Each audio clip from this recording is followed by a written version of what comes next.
Assalamualaikum warahmatullahi wabarakatuh.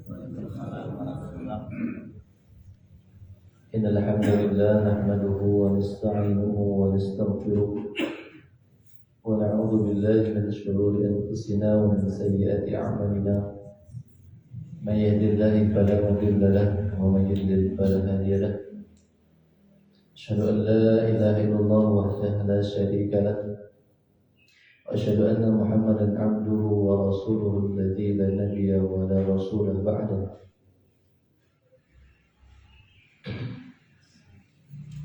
Alhamdulillah, bersyukur kepada Allah Subhanahu wa taala atas rangkaian nikmat demi nikmat yang Allah hadirkan kepada kita. Mudah-mudahan semakin bertambahnya nikmat, semakin bertambah pula kedekatan kita kepada Allah, ketaatan kita kepada Allah, iman juga kian meningkat ketika nikmat Allah kian banyak. Tak lupa salawat dan salam disampaikan kepada junjungan alam Nabi Muhammad sallallahu alaihi wasallam, pada keluarganya, para sahabat Nabi, insyaallah sampai kepada umatnya hingga akhir zaman. Kumaha darama Bapak Ibu? Fisik sehat? Kaisa?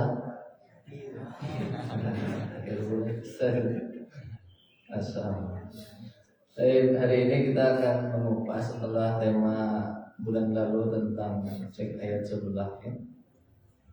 Kita harus semakin mengenal, bahkan harus tahu lembar demi lembar ayat yang kita baca dari Al-Quran itu apa tujuannya ya. Nah, hari ini maka tema yang akan diangkat judulnya apa? 3 misi diturunkannya Al-Quran. Syekh Abdul Razak bin Abdul Muhsin Al-Badr, beliau ketika menyampaikan penjelasan kitab At-Tibyan di Adab Hamalatul Quran, menyampaikan hal ini. Jangan sampai kemudian kita sehari-hari bersama Quran tapi belum paham untuk apa Al-Quran itu diturunkan. Kalau dikasih analogi seperti orang dikasih kartu ATM, saldonya banyak, saking banyak ya, tapi nggak tahu buat apa kartu itu, apa fungsinya, gimana cara gunanya. Ada kartu itu di tangan ya. Nah, ketika orang diberikan Al-Quran kemudian belum tahu apa sebenarnya misi yang Allah inginkan dari diturunkannya Al-Quran, maka adanya Al-Quran dengan tidak adanya Al-Quran baginya sama saja gitu. Padahal Quran itu ada di rumahnya, ada di rak bukunya ya, bahkan ada diinstal di untuk apa ya Quran itu diturunkan. Nah, maka insya Allah setelah kita membahas ini, mudah-mudahan kita semakin tahu apa sebenarnya misi Al-Quran itu. Bismillah ya, kita berdoa dulu. Raditu billahi rabba wa bil islami dina wa bi Muhammadin nabiyya wa rasulah wa bi zidni ilman wa rzuqni fahman. Allahumma inni as'aluka ilman nafi'an wa rizqan thayyiban wa amalan. Ya, next bismillah. Yang pertama, Al-Quran itu punya tadi berapa misi? 3. Nah, yang pertama itu Bapak Ibu ketahuilah misinya untuk mengenalkan Allah. Apa yang pertama? Untuk mengenalkan Allah ya. Nah, inilah misi Al-Quran yang utama dan yang paling utama. Nah, dari mana Ustaz tahu misi Al-Quran ini? Dari Quran. Nanti silakan dicek. Setiap halaman Al-Quran pasti ada nama Allah, ada kata Arabnya atau Asmaul Husna yang lain. Bapak Ibu sudah tahu belum setiap halaman itu ada nama Allah? Hah? Cuma yang baru tahu?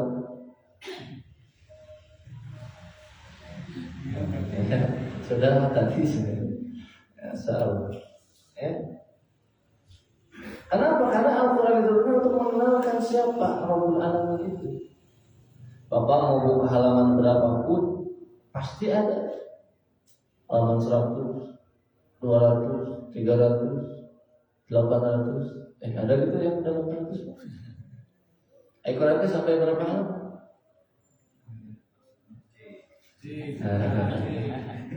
Oh, berarti berapa halaman? Ada 604 halaman. Berarti berapa lembar? 302 lembar. Nah, setiap lembarnya, setiap halamannya itu ada asma Allah. Ya, mau buka halaman berapapun pasti ada nama Allah. Tahu Pak? Silakan.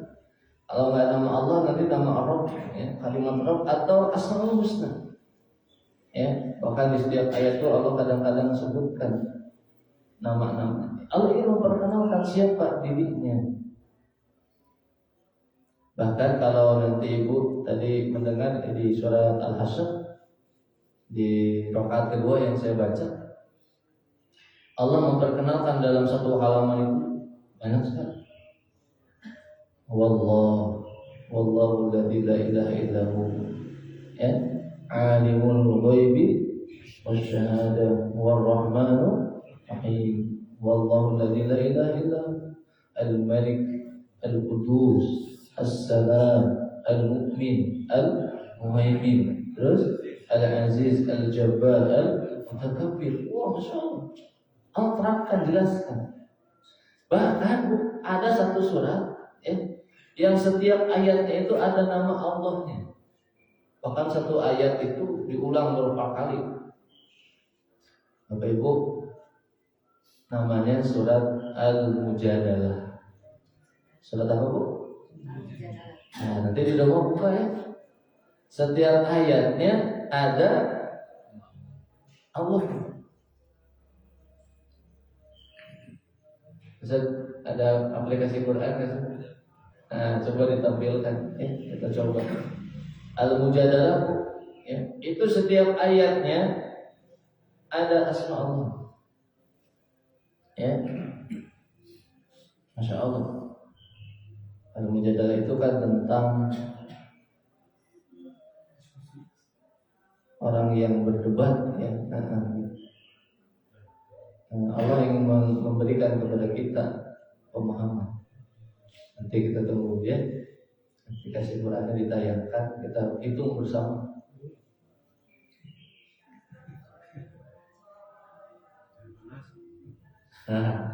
Selagi ya.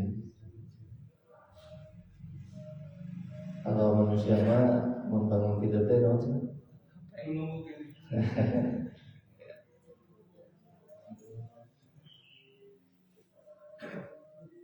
Nah, di surah Al-Mujadalah, bagus sekalian kalau melihat, itu Allah sebutkan setiap ayatnya itu ada Allah. Ya, nanti kita hitung bersama. Kalau tidak salah ada 38 atau 39.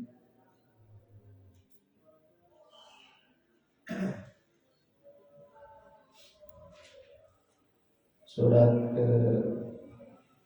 yang Al-Quran boleh dibuka, surah ke-58. Surat ke-58, ya. Yang Mushaf boleh dibuka, ya. Sudah? Masya Allah, tabarakallah. Baik Pak, kita hitung ya. Kita tadi kan setiap ayatnya ada apa? Allahnya. Qad sami Allah, satu. Qaulal ladzi tujadiluka fi zawjiha wa tashtaki ila Allah, dua. Wallahu, tiga. Innallaha sami'un basir, empat. Dan satu ayat 4. Saya silakan diperbesar kalau bisa. Ya. Biasanya ada warna merah, nggak ada warna merah. Ya, lihat Pak, dalam satu ayat saja ayat pertama sudah ada 4 Pak. Ya. Asma Allah. Ayat kedua ada apa? Di ujungnya. Apa ujungnya? Wa inna Allaha la'afuwwun ghafur. Ayat ketiga.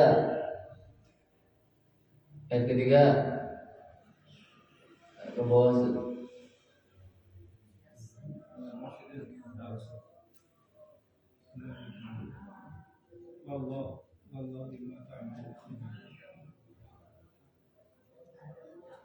Nah, ketiga apa? Wallahu wallahu ada berarti ya. Ayat berikutnya ayat 4. Billah ya kan? Wa tilka hududullah tuh. Masyaallah. Ayat kelima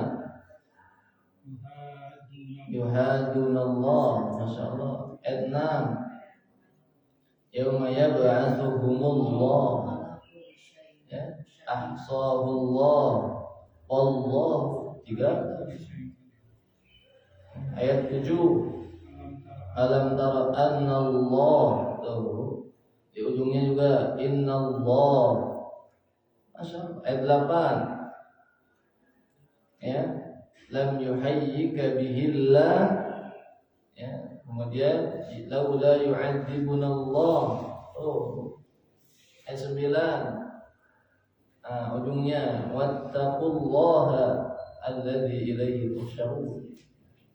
Ya, ayat 10 illa bi'idznillah wa 'alallah.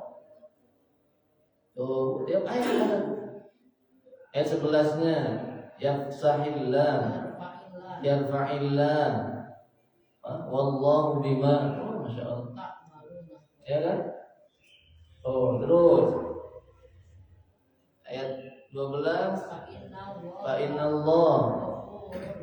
Ayat 13 wa taballah wa ati'ullah wallahu khabirun. Masyaallah. Terus ini Bu, kalau dihitung sampai akhir ayat, setiap ayatnya ada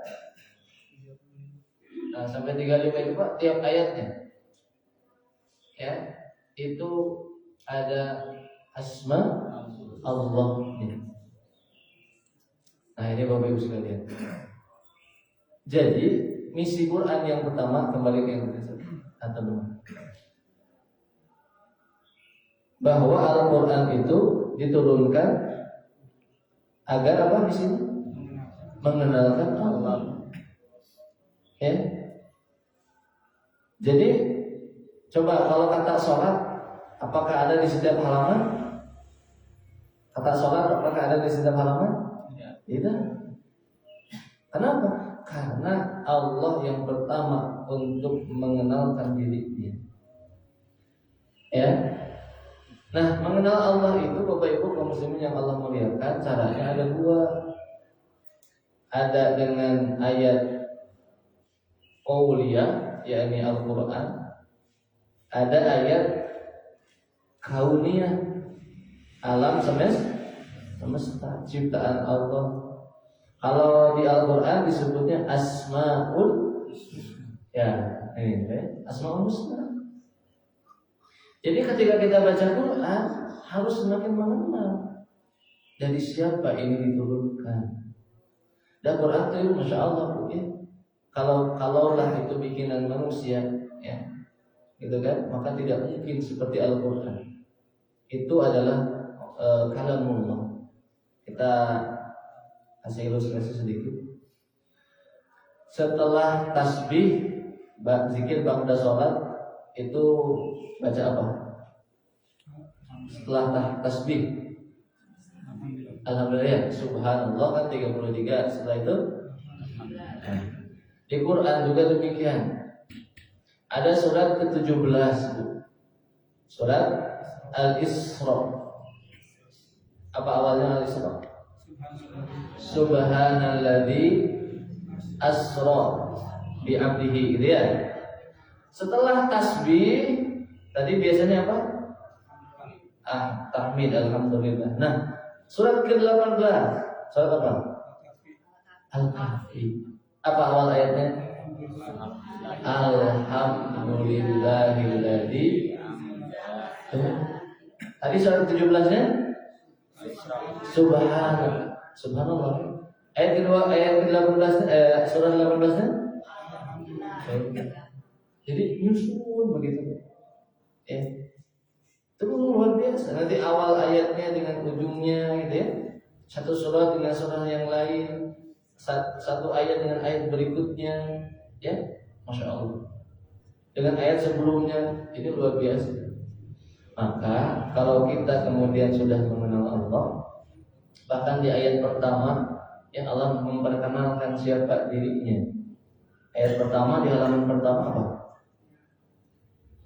Oh, ayat pertama di halaman pertama, ya apa?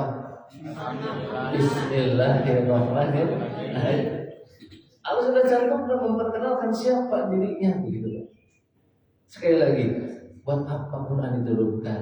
Misinya yang pertama apa? Sudahkah setiap lembar demi lembar yang kita baca itu mengenalkan kita kepada Allah? Nah, coba nanti sekali-kali Bapak Ibu suka melihat KTP yang aja gitu, lihat KTP suka atau pas mau fotokopi aja. Nah, coba nanti mah dibuka KTP ya, itu kan dilihat kan di situ ada kolom nama, tanggal lahir, terus alamat, terus agama. Nah, ada agamanya. Apa agamanya? Islam. Tanya, sudahkah benarnya saya jadi seorang muslim? Gitu. Jadi bukan KTP digunakan hanya untuk melamar kerja, gunakan untuk melamar surga. Gitu. Jadi bukan untuk hanya digunakan melamar kerja, tapi melamar sudah pantas belum ya ini muslim. Sudah kenal Allahnya yang menurunkan agama itu. Nah, itu fungsi Quran itu untuk mengenalkan Allah. Gitu. Tadi ayat 2 ada dua ayatnya, ada ayat qauliyah yakni Al-Qur'an, ada ayat kaul itu alam semesta. Jadi pergi kemana saja. Next week. Izin dulu ya. Jadi ayat kauniyah, ibu ketika pergi ke pantai, ya, yang dilihat bukan hanya keindahan pantainya.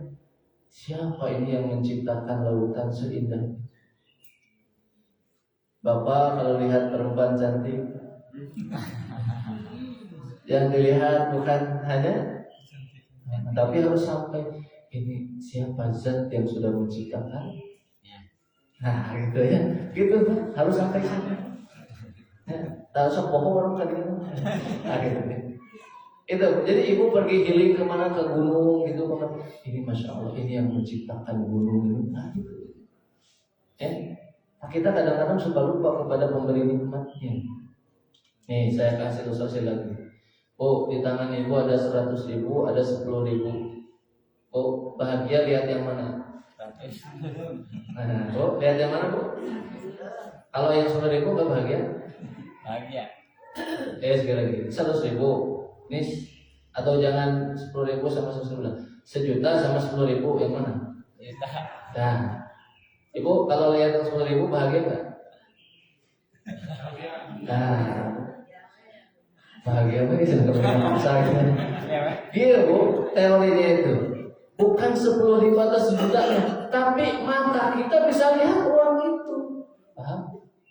Ya, ibu nyepengan aku sanggup air matanya, mohon maaf tidak bisa lihat. Bahagia mah? Ya. Bahagia mah? Ibu mohon maaf matanya tidak bisa lihat, buta. Ini uang kepokan, bahagia mah? Wow. Jadi dengan melihat uang 1.000 oke, 2.000 oke, alhamdulillah. Bukan karena uangnya, tapi karena saya bisa melihat uang itu. Tidak perlu diraba-raba ya. Ini sebenarnya 2.000 atau itu apa? Harus sampai di sana. Ayat-ayat kauniyah ya. Bahkan kata Allah dalam surah Az-Zariyat, wa fi anfusikum afala tubsirun, ya. Dalam diri kalian juga ada. Kemanapun kita pergi, ke jantung kita berdetak itu, ya. Itu masya Allah kuasanya. Jadi ketika kita sudah mengenal Allah, nanti semakin optimis dalam hidup, ya, semakin lapang hatinya apapun, ya. Gitu. Jadi inilah misi yang pertama, agar kita kenal Allah yang menciptakan dunia ini. Alhamdulillahirabbil alamin. Nah gitu. Bagaimana mungkin Quran itu sehari-hari dekat dengan kita, tapi kita belum tahu apa sebetulnya misi Al-Quran. Ya, tadi jika pengkato ATM, tapi ya tidak tahu buat apa kartu itu. Ya, kalau baik pakai no, ngeretan. Padahal buat, itu ya sebenarnya. Jadi Quran ini menakjubkan. Bangsa Jin mengatakan begitu. Jangan sampai kita kalah dengan mereka. Gitu. Qul uhiya ilayya anna mustama'a nafarun minal jinni faqalu sami'na faqalu inna sami'na qur'anan ajab. Nah, ya kayak gitu. Apa fungsinya? Untuk mengenalkan Allah. Next. Baik, sekarang yang kedua. Yang kedua apa, Bu? Untuk mengenalkan jalan agar sampai kepada Allah. 30 juz 114 surat itu intinya adalah untuk mengenalkan jalan yang harus ditempuh. Kalau ingin sampai ke Allah, maksud sampai ke Allah itu sampai ke surga, maka harus meniti jalan yang ditentukan oleh Allah. Maka hati-hati kepada yang mengatakan semua agama itu sama. Loh, jelas beda, jalannya juga beda. Gitu. Jadi ketika ada yang mengatakan banyak jalan menuju Roma, gitu ya, gitu, apa? Gitu ya. Jadi kata Allah, Inna dina indallahil Islam. Harus yakin, pegang erat itu dan jangan pernah keluar dari jalan itu. Ya. Makanya dibawa, dikenalkan jalan itu oleh tour guide-nya, Jebat Rasul. Gitu. Makanya kata Rasulullah, beliau itu kan dia dalam Quran Raufur Rahim. Sedih kalau nggak ada orang yang tidak mengikuti jalan yang Rasul sampaikan. Bukan Rasul sedih karena orang itu tidak ikut Rasul, tidak. Tapi Rasulullah sedih akibat nanti yang akan didapatkan oleh orang-orang yang tidak mengikuti jalan itu. Kata Rasulullah, "Walladzi nafsu Muhammadin ya biyadihi law ta'lamuna ma a'lamu la bakaitum katsiran wa dhahiktum qalilan." Kata Rasulullah, demi zat yang diri Muhammad itu ada di tangannya, kalau kalian mengetahui apa yang aku ketahui, niscaya kalian akan banyak menangis dan sedikit tertawa. Ya, dahsyat itu. Gitu. Bukan artinya kita tidak boleh tertawa, tapi ketika kata Rasulullah, kalau kau tahu apa yang aku tahu itu, kalian akan sedikit tertawa, akan banyak. Nah, Bapak Ibu kaum muslimin yang berbahagia, karena Rasulullah tahu dahsyatnya azab, ya, bagaimana nanti dahsyatnya azab kubur, dahsyatnya hari kiamat, dahsyatnya api neraka, mengerikannya. Sudah melihat ketika dibawa kemudian ke langit Isra Mi'raj, masya Allah. Nah, gitu, ya. Jadi kalau ada orang yang teman yang kemudian mengajak menangis bareng, ya, gitu, tapi menangisnya bukan karena cat kebayang, ya, bukan, ya. Tapi menangis karena menangis dosa-dosa, itulah sahabat terbaik, mengingatkan tentang kebaikan-kebaikan. Itu ya. Jadi Allah menurunkan Al-Quran, misi yang kedua apa? Nah, makanya nanti disebutkan ini jalan yang ditempuh, larangannya ada, ya, perintahnya ada. Sok lakukan ini, jangan jin. Itu rambu-rambunya. Lakukan sholat, ya. Dan jangan kemudian engkau melanggar batas-batas Allah. Terangkan ini jalan. Ini rambu-rambunya. Terus diterangkan. Kata Rasulullah, ini jalan yang lurus. Nah, wala tattabi'us subul. Ya, nah, jangan mengikuti jalan-jalan yang yang sesat. Nah, tapi kalau masih ada umur, Pak, ya, kalau salah jalan kemana? Kalau buntu nih jalannya, atau salah jalan kemana? Balik lagi ke jalan utama. Nah, kalau kita dalam hidup ini kadang futur, ya, kadang kemudian iman itu turun, bahkan kalau presentasikan itu naik, kan harusnya naik turun, kadang-kadang naik udah naik Naik turun itu, Masya Allah. Tak gitu. Maka jangan pernah kemudian keluar dari jalan itu. Siratal tetap dalam jalan ini. Ya, meskipun kita tidak boleh merasa aman ketika kita sudah berada dalam jalan tersebut atau merendahkan orang lain yang belum kemudian mengikuti jalan itu. Ya, ada cerita dari guru saya, Masya Allah, ini cerita luar biasa tentang seorang supir taksi, ya, dan 3 orang penumpangnya. Ini Masya Allah bagus sekali, ya. Supir taksi ini soleh, ya, Masya Allah. Jadi pokoknya kalau ada waktu sholat, ya, maka dia mah selalu bilang ke penumpangnya, saya mau sholat dulu, kalau mau ikut saya nanti argonya nggak akan terhitung, ya. Kalaupun tidak, silakan cari yang lain. Setiap ada waktu sholat begitu. Nah, waktu itu ceritanya ada 3 orang penumpang, 3 orang pemuda, ya, yang satu duduk di depan. Nah, ini ketua gengnya, ya, bahasanya gitu ya. Yang di belakang anak buah, ya, ngobrol gitu. Sampailah terdengar waktu azan perjalanan.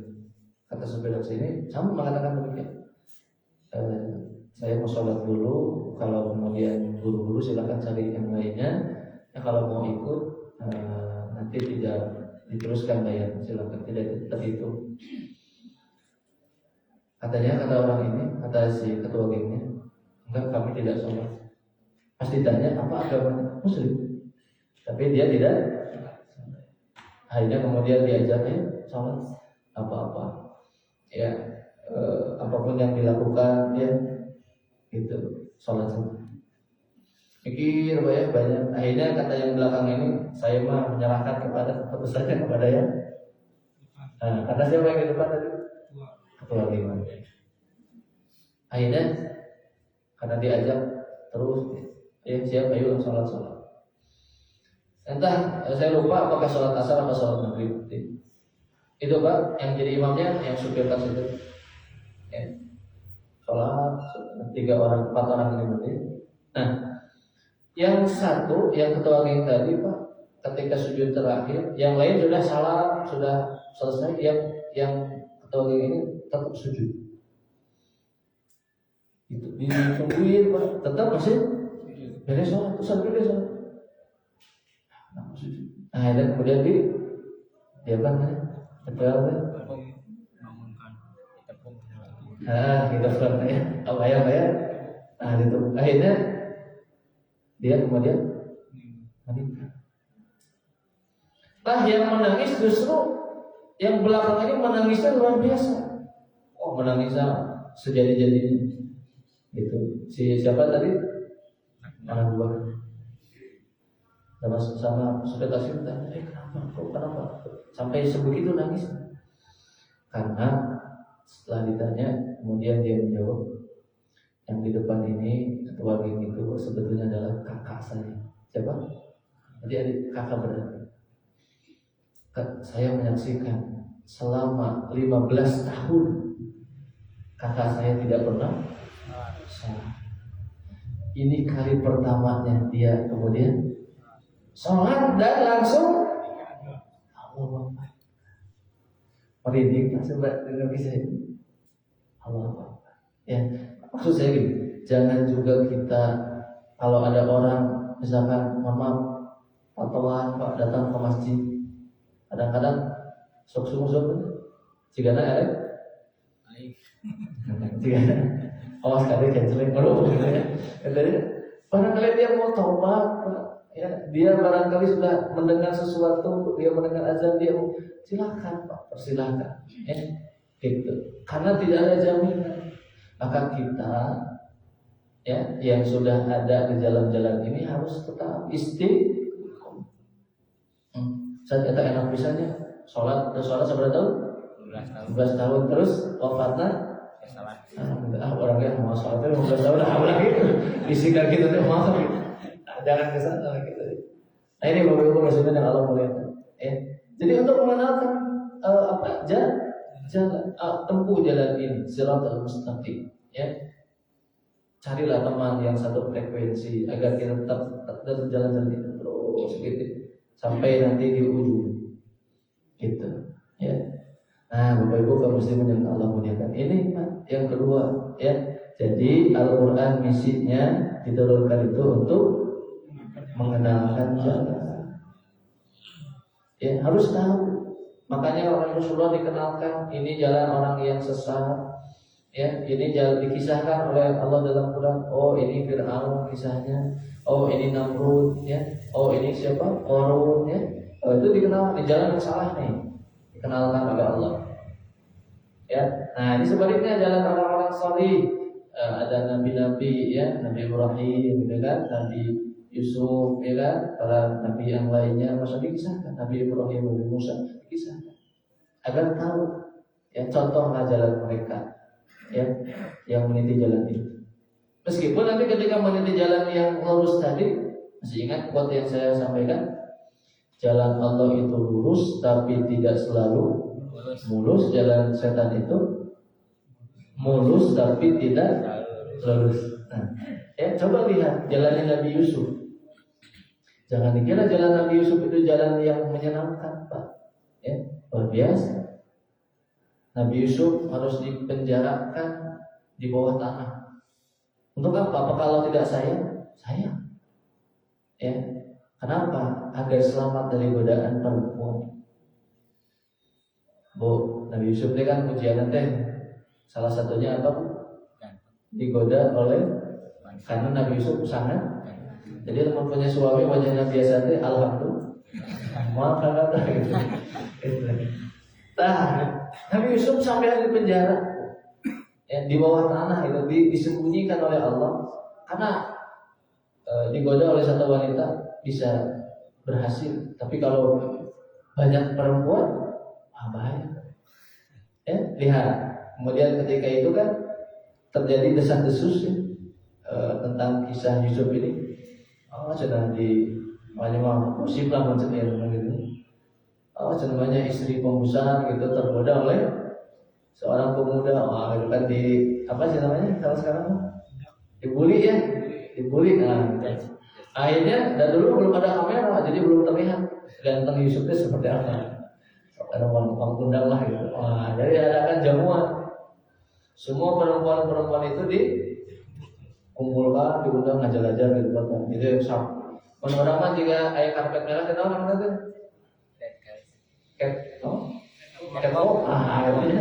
Nah, itu jadi sinar berjalan. Setiap tamu diberikan pisau dan apel, ya kan?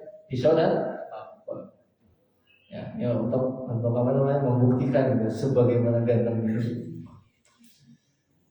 Bahasa orang, ayo jangan keluar, Yusuf keluar gitu. Ketika Yusuf lewat itu Pak, perempuan yang tadi itu pegang apa tadi?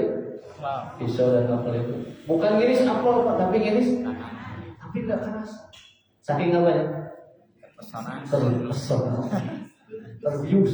Jadi dulu apa? Belum ada obat biusnya. Nah, jika ada menaik di operasi itu cukup pil, ya. Sudah selesai. Saking ganteng gitu, ya. Ujiannya luar biasa, ya, dari kecil gitu. Wah, masya Allah. Makanya ibu-ibu yang sering bacakan surah Yusuf, jangan naon, ganteng. Nah, harus ingat gantengnya dengan ujiannya, gitu ya. Itu masalah.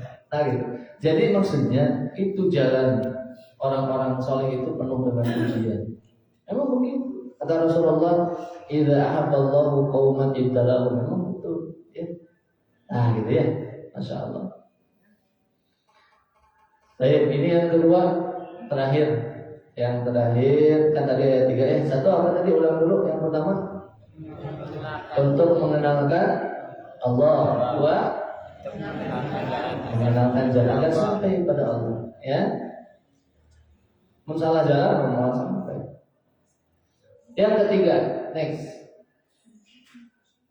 Nah, terakhir adalah mengenalkan balasan. Cuma 3 apa?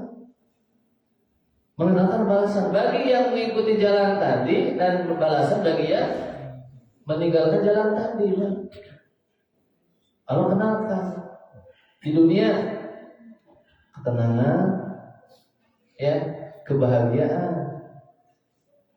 Itu orang kafir di dunia kegelisahan, ya. Wa man a'rada an dzikri dalam surah Thaha ayat 124. Fa inna lahu ma'isatan dhanka. Maka baginya kehidupan yang menyedih. Enggak usah itu orang kafir tertawa, ya, senang. Senang itu beda dengan bahagia, betul? Makanya Ustaz sering bilang begini, ihwatul iman yang berbahagia yang senang. Bapak Ibu yang berbahagia, tidak Bapak Ibu ya? Beda, ya. Itu senang itu belum tentu bahagia. Nampak saja wajahnya. Kalau ukuran tertawa itu, ya, itu bahagia, maka yang paling bahagia adalah yang tertawa 24 jam. Sah. Gitu ya. Jadi bukan, ya, gitu. Tapi kenapa sih orang kafir itu dunianya banyak? Nah, ini pernah ditanyakan juga kepada Rasulullah, Pak, oleh Umar bin Khattab. Ketika itu Umar masuk ke kamar baginda Rasulullah, kemudian melihat kasur baginda Nabi itu dari tikar anyaman kurma, sehingga kalau tidur bekas, gitu ya, bekas tidurnya terlihat. Kata Umar, ya Rasulullah, kenapa?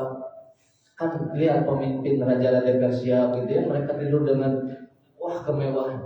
Banyak itu sekelas presiden, Pak, sekelas kepala alasnya ya korma, daun pelepah pun. Kata Rasulullah, wahai Umar, apakah engkau belum meyakini kemuliaan itu? Kata Rasulullah, justru Allah mempercepat kesenangan bagi mereka di dunia. Allah jatahkan habisnya Allah menghabiskan jatah bahagia mereka, kesenangan mereka. Pada mungkin tidak, Allah berikan sedikit di dunia, Allah simpan yang banyak di mana? Masya Allah. Ya. Nah, itulah Allah kenalkan balasan itu di dunia. Tenang, gitu ya. Ala bidzikrillah tatmainnul qulub. Tenang orang mukmin itu, ya, menghadapi sesuatu, ya, karena dibersamai Allah, gitu kan. Nah, ini Pak, agar kita kemudian dikenalkan dalam bahasa keren nama ada reward and punishment. Orang yang meniti siratal mustaqim berat tidak, Pak? Berat tidak? Berat. Ya, tersebut tidak harusnya mana tadi. Gitu. Tapi harus duduk bermajelis ilmu, Masya Allah. Nah, Allah berikan reward ini di dunia, mendapat rahmat, di dunia mendapat ketenangan, kebahagiaan hati, gitu ya. Itu makanya dikenal di kita artis hijrah. Apa Pak? Jadi artis dia bahagia tuh? Tidak. Apa? Jadi artis, artis itu ya. Artis sih. Iya. Kenapa dikenal artis hijrah? Alhamdulillah, Pak. Berarti meskipun mereka banyak dunianya, ternyata masih belum. Nah, maka hijrah.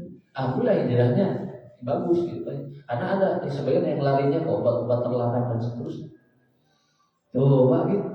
Ya. Nah, itu Pak. Jadi yang ketiga untuk mengenalkan apa? Balas. Di dunia dia pasti tenang. Orang yang dekat dengan Allah itu pasti tenang. Ya, rumah tangga yang dekat dengan Allah pasti tenang. Jadi bekerja yang pekerjaannya itu dekat dengan Allah pasti tenang. Ya, hasil gitu ya. Tapi kalau hartanya itu menjauhkan dari Allah, ya, harta yang haram pasti gelisah. Ya, yang korupsi mereka terlihat senang, ya, tapi pasti hatinya gelisah. Oh, gitu. Itu jadi yang ketiga untuk mengenalkan bala. Itu di dunia, di akhirat luar biasa. Orang mukmin diberi surga, ya, orang kafir diberikan neraka. Tadi saya baca di rakaat kedua, la yastawi ashabun nari wa ashabul jannah, ashabul jannati humul. Oh, gitu. Ini bagus, Masya Allah. Maka tiga hal ini sudahkah kita setiap baca Quran itu mengetahui tiga fungsi ini? Ya, fungsi misalnya di Al-Fatihah, Bismillahirrahmanirrahim. fungsinya berarti mengenalkan Allah. Alhamdulillahirabbil alamin, fungsinya mengenalkan Allah, ya. Ar-Rahmanir Rahim, fungsinya mengenalkan Allah. Kemudian Maliki Yaumiddin, kemana? Balasan. Oh, nanti akan ada akhirat, saya akan dibalas. Saya memberikan hanya air minum, ya. Hanya saya kemudian memberikan makan. Saya memberikan kemudian sedekah, ya. Saya memberikan dan seterusnya. Oh, akan dibalas. Sebaliknya, saya melakukan dosa dan akan dibalas. Maliki, iya karena kedua yang lain.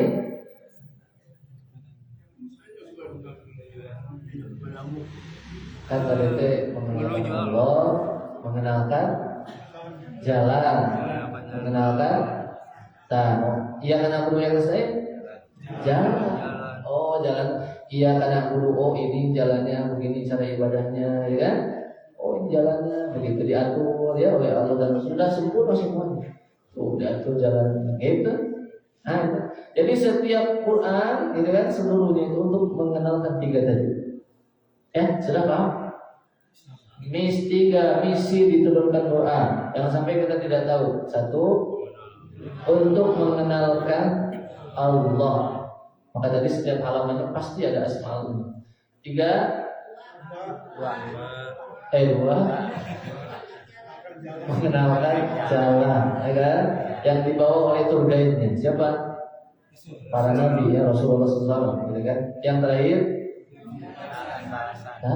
si balasan yang mana yang diinginkan? Berarti jangan salah jalan.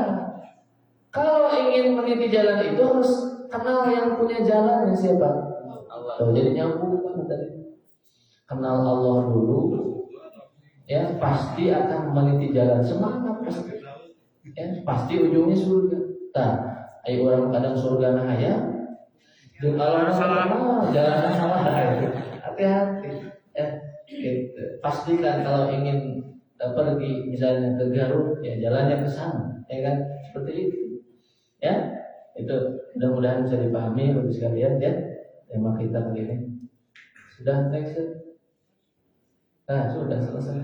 Alhamdulillah. Gitu ya, nggak usah kedalamin namanya. Yang penting lu sudah paham, insya Allah. Nah, jadi kalau baca Quran sekarang harus tahu. Ya.